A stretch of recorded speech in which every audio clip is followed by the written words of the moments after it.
Здравейте, намираме се в моя офис и днес съм решила да си поговорим за откритият разговор за секс, интимност и удоволствие. Хайде да започваме!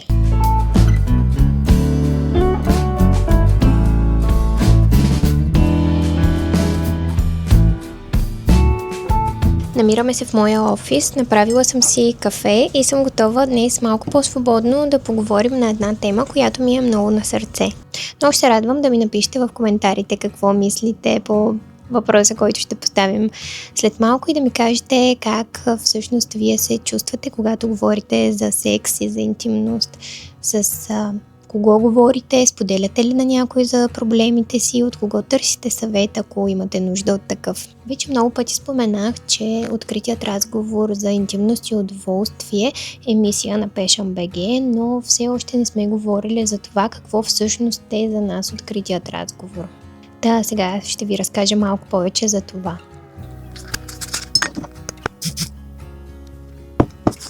Още от началото на нашия бизнес се сблъскахме челно с табутата и стигмата, които тегнат над темата за интимност и удоволствие в България. Това за мен беше изненадващо, защото в моето семейство винаги открито се е говорило за интимност, сексуалност, безопасен секс, но с изненада открих, че не при всички хора е така. По-скоро хората се притесняват да говорят на тези теми и да споделят проблемите си. И това събуди интереса в мен, защо е така.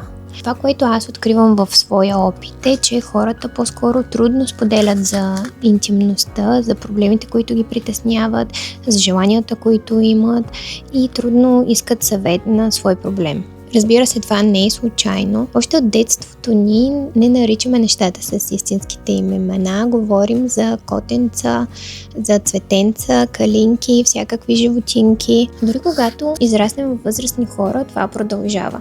Скоро разбрах, че дори млади двойки измислят галени имена за своите пенис и вагина, за да комуникират по-лесно помежду си, да споделят желанията си, да казват ако има някакъв проблем или да инициират контакта с партньора си. Което от една страна е супер сладко, но от друга страна в това нещо прозира срама и неудобството да водиш разговор за интимност и за секс. И да, не е изненадващо, че всичките ефемизми подсъзнателно възпитават в нас един срам и неудобство, с които живеем може и цял живот. Това, което ние решихме в Passion.bg е да наричаме нещата с истинските им имена. Затова още от началото работим усилено за създаването на партньорства, които да дадат на нашите потребители експертни съвети, личен опит и една различна гледна точка на темите за интимността. Какво за нас означава откритият разговор за секс и интимност?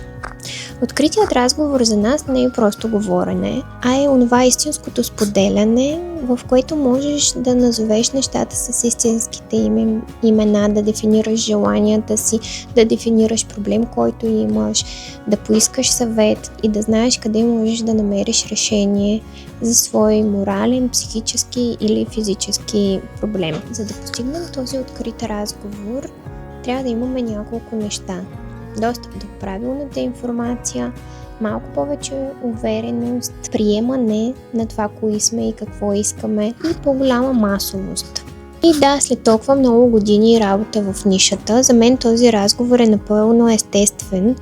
Дори смятам, че сме повлияли на близкия ни кръг от хора, които също живеят по-свободно и по-автентично, защото се свикнали, че с нас могат да споделят какво всъщност искат, какво всъщност правят и този разговор е толкова естествен и толкова свободни се чувстваме в него. И съм много щастлива, че влияем толкова позитивно на хората и на двойките около нас. Когато някой сподели с мен на личен проблем или иска да му дам съвет или препоръка, се чувствам супер поласкана. И това не е защото този човек ме е почувствал близка и е готов да сподели с мен проблема си. Аз се чувствам поласкана, защото с моята работа, с нещата, които правя, с споделянето с приятели в социалните мрежи, съм помогнала този човек да се почувства готов да проведе един открит разговор. По-рано казах, че откритият разговор за интимността не е само говорене, а истинско споделяне. Но освен споделянето, той крие зад себе си и много други ползи. Например, първата – по-добро сексуално и психично здраве. Откритият разговор дава по-широк достъп до информация, по-лесен достъп до информация. Ако ние разпознаваме проблема, можем да го решим. Понякога има състояния, които ние поради нашата ниска информираност не можем да разпознаем, че са медицински проблеми и заради това по-късно търсим медицинска помощ. Едва когато се информираме, че това състояние е за медицинско лечение. Откритият разговор също помага психичното здраве, защото намалява стреса, срама от това, че ти усещаш, изпитваш или имаш нетипични желания. Следващо много важно предимство за откритият разговор за интимност е по-добрата комуникация. Комуникацията е много важна за всяка връзка. По-добрата комуникация с партньора изгражда по-голяма близост и по-голямо доверие. Тя помага за по-лесно изразяване на желанията, което води до по-голяма удовлетвореност. Всичко това води до едно чувство за изградена, силна емоционална близост.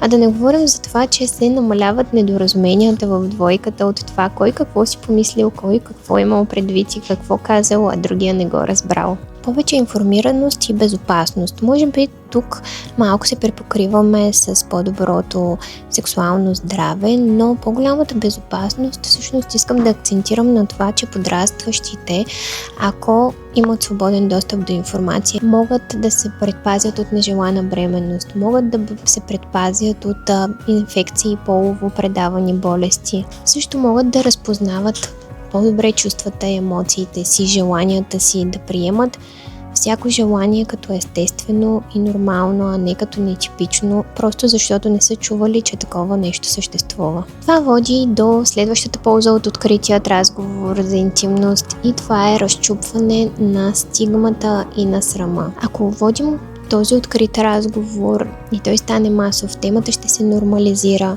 и ще живеем в една по-приемаща и разбираща среда, в която всеки ще бъде по-автентичен и по-щастлив. И като обобщение на всичко това, този открит разговор би направил следващите поколения много по-лесно подрастващи, когато родителите им се чувстват спокойни и свободни и комфортно в темите за сексуалност и интимност и могат да им предадат знания, които вече имат, така че да бъдат уверени и предпазливи в сексуалните си отношения. Аз и Passion BG работим ежедневно за това и се надявам по-скоро разговорът за интимността да бъде по-свободен, по-достъпен, по-автентичен и ние самите да бъдем по-щастливи, удовлетворени и автентични. В описанието ще намерите линк към нашият магазин, към блога ни с експертни съвети и любопитни теми. Също оставям линкове към нашите партньори в това предизвикателство. Това е за днес. Чао и до скоро!